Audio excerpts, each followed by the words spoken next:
예, 우리 하나님 말씀 같이 보겠습니다. 민수기 하나님 말씀 같이 봅니다. 민수기 28장 16절부터 25절까지입니다. 하나님 말씀 민수기 28장 16절부터 25절까지 오늘 하시는 이 민수기 28장 16절에서 25절까지는 6월절에 드리는 제사 예배에 대해서 6월절에 드리는 예배에 대해서 말씀합니다. 우리가 한번 이렇게 한번 천천히 우리 같이 합독하도록 할 텐데요. 이렇게 쭉 합독하다가 보면 어제 말씀을 드린 월상 예배하고 같음을 우리가 알 수가 있습니다. 우리 같이 합독하겠습니다. 정월 14일은 여호와의 유월절이며 또 그달 15일부터는 절일이니 7일 동안 무교병을 먹을 것이며 그 첫날에는 성회로 모일 것이요 아무 노동도 하지 말 것이며 수송아지 둘과 수양 하나와 1년 된 수양 7을 다 흠없는 것으로 여호와께 화제를 드려 번제가 되게 할 것이며 그 소로는 고운 가루에 기름을 섞어서 쓰되 수송아지 하나에 에바 10분째 3이요 수양 하나에 에바 10분째 2를 드리고 어린 양 7에는 매 어린 양에 에바 10분째 1을 드릴 것이며 또 너희를 속하기 위하여 수염소 하나를 속죄제를 드리되 아침에 번제 곧 상번제 외에 그것들을 드릴 것이니라. 너희는 이 순서대로 7일 동안 매일 여호와께 향기로운 화제의 식물을 드리되 상번제와 그 전제 외에 드릴 것이며 제7일에는 성회로 모일 것이요 아무 노동도 하지 말 것이니라. 아멘. 자, 오늘은 6월절에 드리는 예배인데 6월절은 우리가 잘 아시는 것처럼 애굽에서 출애굽한 것을 말씀하잖아요. 400년 동안 종살이 하다가 그리고 이스라엘 백성이 객이 되었다라고 할 때는 430년을 말씀하시고 그 다음에 종이 되었다라고 할 때는 400년을 말씀하셔요. 그러니까 400년 종살이 또 30년 이상 객이 되어서 이렇게 애굽 생활을 했던 것을 하나님은 말씀하고 계십니다. 그런데 이렇게 400년을 종살이 했다라는 얘기는 뭐냐 하면 그냥 이게 뱃속부터 400년 정도 되면요, 그쵸? 한 400년 정도 되어지면 평균 우리나라 옛날에는 좀 이스라엘은 좀 달랐어요. 그때는 이스라엘은 훨씬 더 수명이 좀 더 길고 그러다가 보니까 달랐는데 우리나라 조선 같은 경우에는 조선시대 같은 경우에는 우리나라는 수명이 정말로 짧았거든요. 이스라엘 백성들에게는 수명이 70이요 80이다 그런 얘기를 했는데 그러면 거기에는 그만큼 두 가지가 좋았던 것 같아요. 첫 번째로는 전염병이 어릴 때 홍역이라든지 뭐 이런 전염병이 좀 적었던 것 같고 그 다음에 두 번째는 음식이 좋았던 것 같아요. 먹을 게 풍족했던 것 같아요. 그런데 우리나라 같은 경우에는 그리고 이스라엘 백성들이 있던 애굽은 워낙 그런 힘 있는 나라다가 보니까 애굽을 치고 하는 전쟁이 그렇게 많지가 않았던 것 같아요. 밑으로 있는 에티오피아라든지 오른쪽에 있었던 요새로 말하면 리비아라든지 이런 나라들이 별로 힘이 없으니까 그렇게 애굽을 치지를 않았던 것 같아요. 그런데 우리나라 같은 경우에는 정말로 전쟁을 많이 치렀잖아요. 그래서 역사적으로 하는 얘기가 2년에 한 번 꼴로 전쟁을 했다. 그래요? 그러니까 2년에 한 번 꼴이니까 뭐 나라 같이 문제도 안 되죠. 그러다가 보니까 이제 조선시대 우리 500년은 그냥 완전히 중국의 식민지 같이 생활하게 돼버렸고, 식민지 이 가치가 아니고 정말 식민지였죠. 그냥 뭐 10% 되어지는 양반들을 이렇게 틀어잡고는 통치를 했던, 그러다가 보니까 우리나라가 지금도 뭐냐면 뭐 지금 우리나라 정부가 그러잖아요. 우리나라 정부가 뭐 예를 들어서 보건복지부라든지 무슨 부라든지 대놓고, 그전에는 서울시장도 그러고 그다음에 문재인 대통령도 그러고 뭐 박원순 전 시장 같은 경우에는 우리는 중국은 말이고 우리는 그 엉덩이에 붙어 있는 팔이다, 이런 얘기 막 하고, 그다음에 두 번째로는 문재인 대통령 같은 경우에도 중국 가가지고 중국은 큰 산이고 우리는 동산이다, 이런 얘기를 하잖아요. 그런데 뭐냐 하면 중요한 거는 지금도 똑같은 그런 얘기를 막 한단 말이에요. 정부에서. 그런 얘기를 막 하는데도 불구하고 우리나라 언론이라든지 우리나라 국민이라든지 거기에 대해서 막 그냥 반기를 들고 막 뭐라고 그런 것도 없어요. 전부 다 가만히 있어요. 그리고 그다음 만일에 일본이 뭐라 그랬다 그러면 그 토착 왜군이 뭐니 뭐 하면서 막 그냥 난리를 피운단 말이에요. 그러니까 중국에 대해서는 이만침 얘기를 해도 가만히 있고, 일본에 대해서는 조그만한 얘기만 해도 막 국민들이 전부 벌떼처럼 일어나서 막 이러게 되거든요. 뭐 제가 잘못 보는 경우도 있지만 그런 경우는 왜 그런가라고 생각해 볼 때, 이게 조선 500년 동안 우리 민족이 중국에 대해서 그냥 세뇌가 되어져 버렸다. 그러니까 뭐 우리는 중국이 그러는 것뿐만 아니라 우리나라 지도자들이 그렇게 얘기해도 아무 말도 안 하는, 뭐라 그러지도 안 하고, 그 다음에 그럼에도 불구하고 잘한다고 하는 사람들이 너무나도 많고 하는 이런 현실이 있고, 일본에 대해서는 막 그냥 막 그렇게 되어지는 것은 결과적으로 뭐냐 하면, 중국에 대해서는 조선 500년 동안 그렇게 하다가 보니까 DNA까지 그냥 중국 대국, 우리 소국, 이게 그냥 세뇌가 되어져 가지고 DNA까지 그렇게 되어져 버린 것이고, 그 다음에 또 일본에 대해서는 짧은 기간 동안 한 36년 동안 식민지하다 보니까 그게 또 반감이 생겨 가지고 그렇게 되어진 게 아닌가, 그런 생각을 한번 해봐요. 그런데 이렇듯이 뭐냐면 우리나라가 이런 경우라 그러면 이스라엘 백성들도 400년 동안 애굽에 가서 종살이로 되어졌으면 얼마나 이게 찌들어져 있겠어요, 그죠? 완전히 그냥 애굽의 식민지로 그냥 이렇게 완전히 찌그러져 있을 거란 말이에요. 그런데 거기에서 출애굽을 한 거예요, 출애굽을. 우리나라로 얘기하면 광복을 맞이한 거죠, 광복. 독립문을 세우고 중국으로부터 우리가 이제 자유를 얻었다. 그래서 독립문을 세우고 그다음에 또 광복 얻었다 해가지고 이제 대한민국을 일본으로부터 광복이다. 그래가지고 이제 또 독립문을 세우고, 이것과도 같은 거예요, 민족적으로 보면.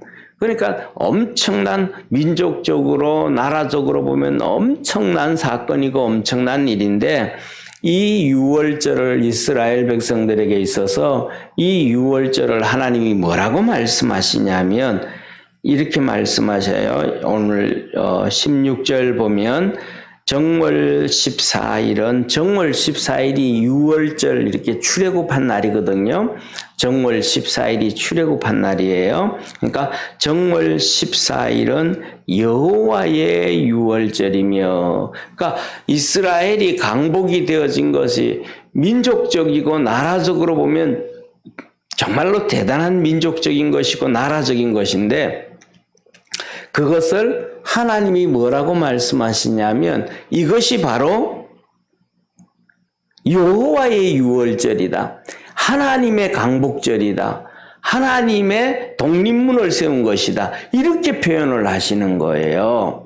그러니까 뭐냐면 하나님께서 이스라엘 백성들이 애굽에서 그렇게 종살이하는 것을 400년 동안 보면서 정말로 마음 아파하고 괴로워하고 눈물을 흘렸음을 우리가 알 수가 있는 거예요. 그러니까 이것이 여호와의 유월절이다. 그렇게 말씀하면서 애굽에서 종살이할 때 먹었에 종살이하고 또 광야에서 어렵게 살았던 것을 꼭 기억해서 하나님을 잘 섬기고 살면 그런 고통과 어려움 면하게 해줄게 라고 하신 거예요. 그래서 17절에 이렇게 말씀하셔요. 그달 15일부터 그러니까 14일은 출애굽한 날이고 15일부터 일주일 동안 7일 동안 무교병을 먹을 것이며 7일 동안 무교병이에요. 그러니까 교병이 없는 거죠. 무교병은 교병이 없는 거예요. 다시 말하면 누룩이 없는 거예요. 그러니까 뭐든지 맛있게 하자면 누룩을 넣어야 되잖아요. 그러니까 이스라엘 백성들 그쪽의 문화들 이스라엘 터키 그다음에 애굽 이쪽에는 전부 다 서양에는 무슨 문화예요? 빵 문화잖아요. 그죠?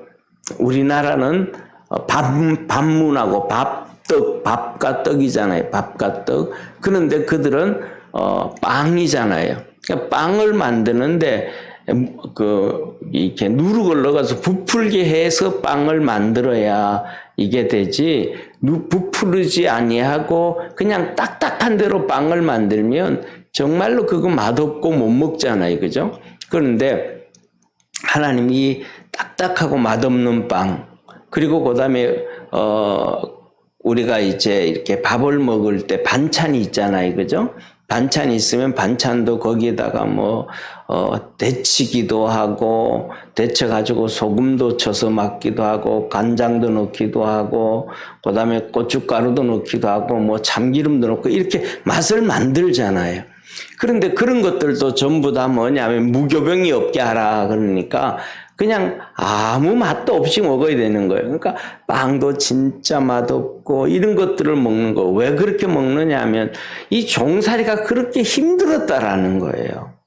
광야 생활이 또 그렇게 힘들었다는 거예요. 그러니까 왜 광야 생활을 했냐 하면 이스라엘 백성들이 하나님 앞에 불순종을 해가지고 40년 동안 광야 생활을 했잖아요. 그리고 애굽의 종살이 400년을 했잖아요.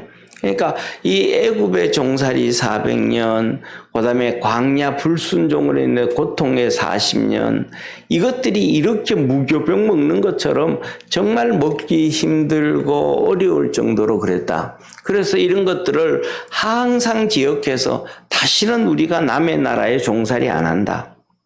다시는 하나님 앞에서 불순종을 해서 광야의 이 고통을 안 당한다. 이런 마음을 가져라 이 말이죠. 그래서 1년에 365일 중에 7일 동안은 이 무교병을 먹어라 라고 하나님이 말씀을 하셨어요.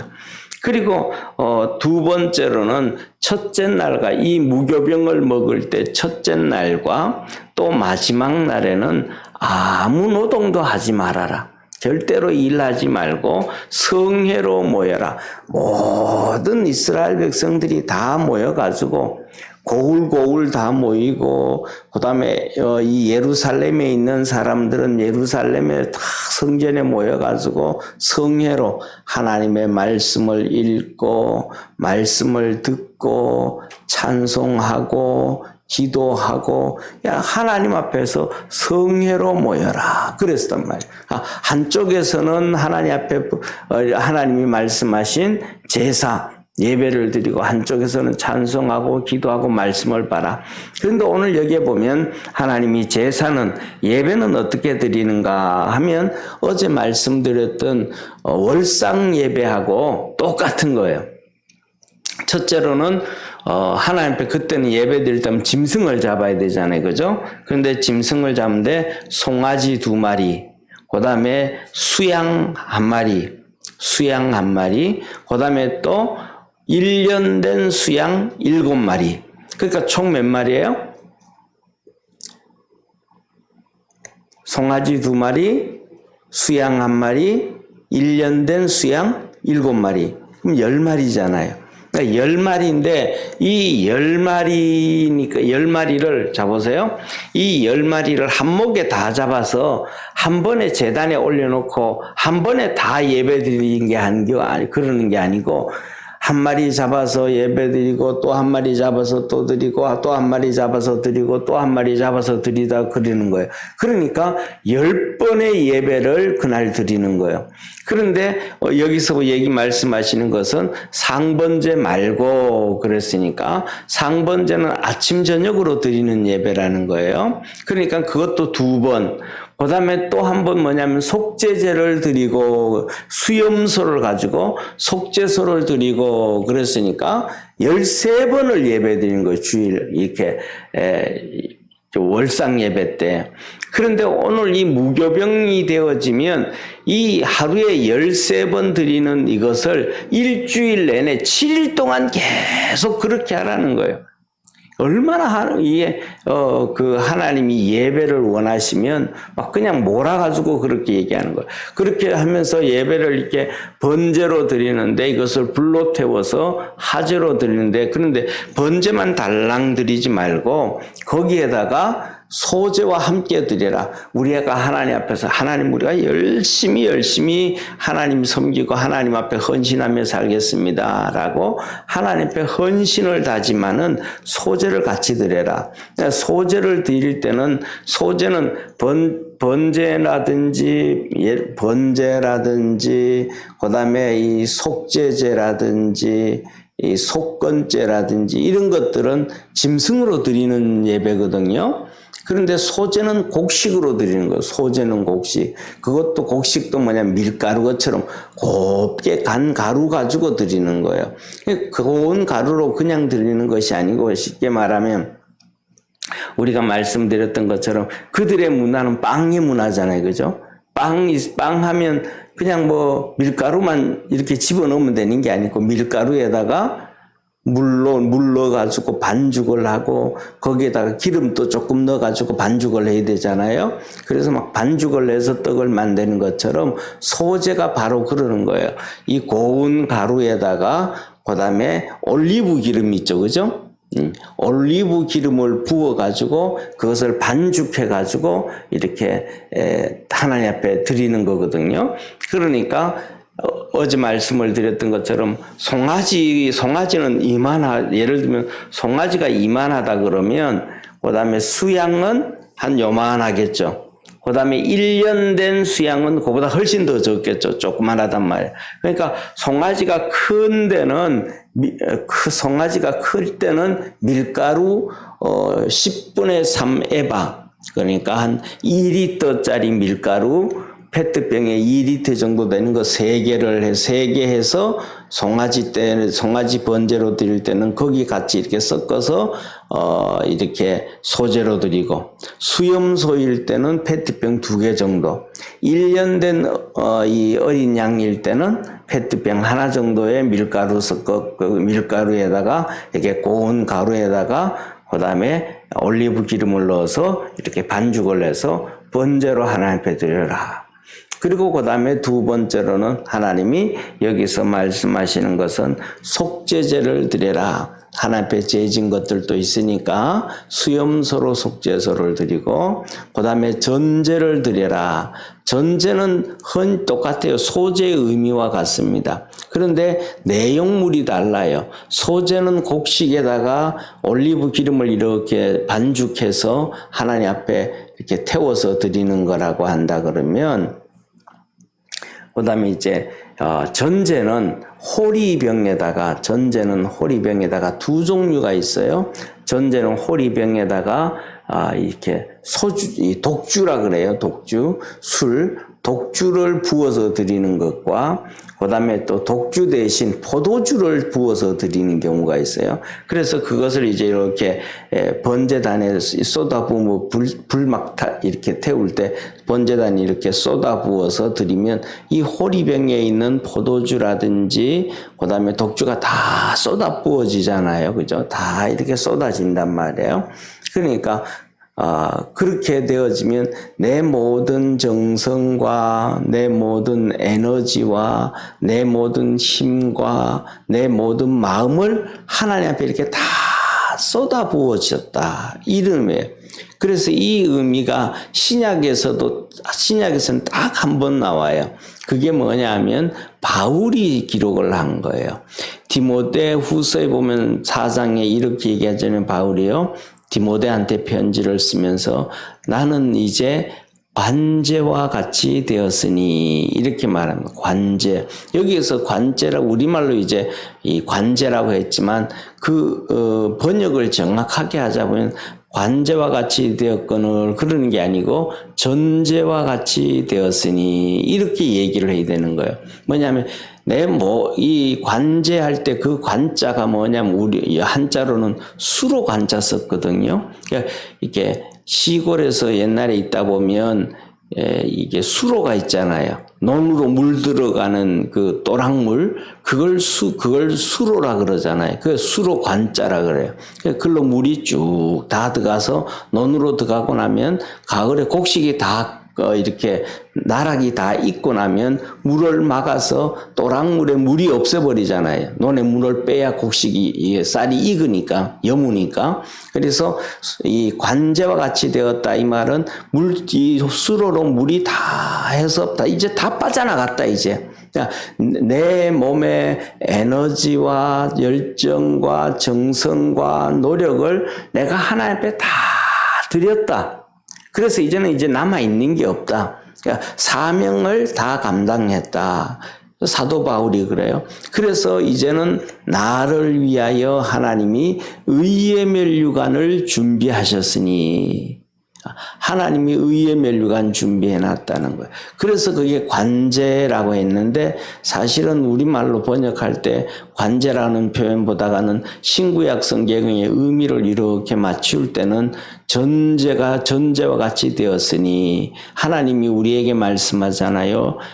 이게 신명기 6장에 너는 마음을 다하고 뜻을 다하고 정성을 다해서 주 너의 하나님을 사랑하고 그랬던 말씀하셨던 것처럼 사도 바울이 그렇게 했다는 이렇게 무교절에는 매일마다 이렇게 하나님 앞에서 독주를 이렇게 쏟아 부어줘서 하나님 앞에서 우리가 다 이렇게 마음을 다해서 뜻을 다해서 하나님을 섬기겠습니다. 사랑하겠습니다. 이런 의미를 가지고 있는 거예요.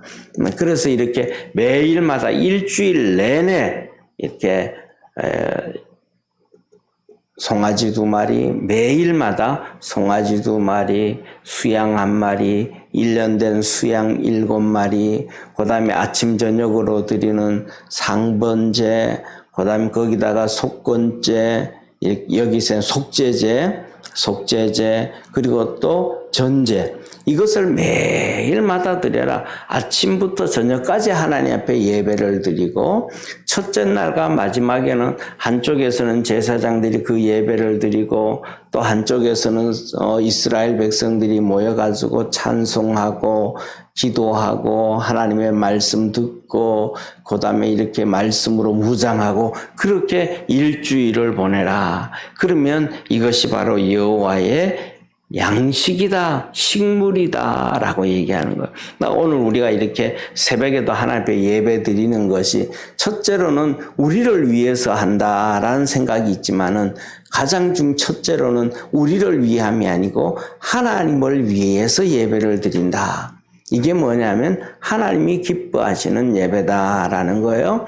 그래서 우리 모든 믿음의 성도들도 하나님께서 이스라엘 백성들에게 하신 말씀처럼 이 출애굽을 기억하고 감사하고 기뻐하면서 또 그때를 또 이렇게 회상을 하면서 무교절을 지키라 그랬던 것처럼 우리도 신앙생활하면서 오늘만 생각하지 말고 지금까지 살아오면서 하나님께서 은혜 베푸셔서 내 정말로 그때 참 힘들고 어려웠는데 하나님이 이런 은혜 줘서 내가 지금 이렇게 살고 있지 하고 그때 은혜 주신 것에 감사해서 지금도 하나님 열심히 섬기고 믿음으로 달려갈 줄 아는 그러한 축복의 우리 모든 성도 되기를 주의 이름으로 축원합니다. 기도드리겠습니다. 전능하신 하나님 아버지, 하나님은 6월절에 하나님 앞에 드리는 제사 예배에 대해서 말씀합니다. 주님 잘 섬겨라고 합니다. 하루 종일 예배를 드리고 무교절 7일도 잘 지키라고 말씀합니다. 하나님 이스라엘 백성들에게 이렇게 은혜를 주셨듯이 우리의 삶의 과거도 이렇게 돌이켜볼 때 하나님께서 참 큰 은혜 주셨고 큰 복 주셨음을 기억합니다. 우리 모든 믿음의 성도들에게 은혜 주시고 복을 주셔서 하나님의 은혜로 살아가는 축복의 성도들 되게 하옵시고 하나님의 은혜를 잊지 않고 사는 귀한 성도들 되게 하옵소서. 하나님 아버지, 홍석이가 하나님 앞에 감사한금 드립니다. 믿음의 아들을 축복해 주시고 은혜 베풀어 주셔서 항상 붙잡아 주시고 하나님의 나라와 의를 위하여 귀하게 쓰임받고 주님 앞에 잡혀 사는 축복의 아들 되게 하옵소서. 우리 사랑하는 믿음의 성도들 새벽마다 나와서 예배드리며 기도할 때 하나님 동행하여 주시고 하늘 문을 여시고 평안을 주시고 기쁨을 주시고 은총을 내려 주시옵소서. 예수님의 이름으로 기도드립니다. 아멘. 하늘에 계신 우리 아버지여, 이름이 거룩히 여김을 받으시오며 나라에 임하옵시며 뜻이 하늘에서 이룬 것 같이 땅에서도 이루어지리이다. 오늘날 우리에게 일용할 양식을 주옵시고 우리가 우리에게 죄진 자를 사하여 준 것 같이 우리 죄를 사하여 주옵시고 우리를 시험에 들게 하지 마옵시고 다만 악에서 구하옵소서. 대개 나라와 권세와 영광이 아버지께 영원히 있사옵나이다. 아멘.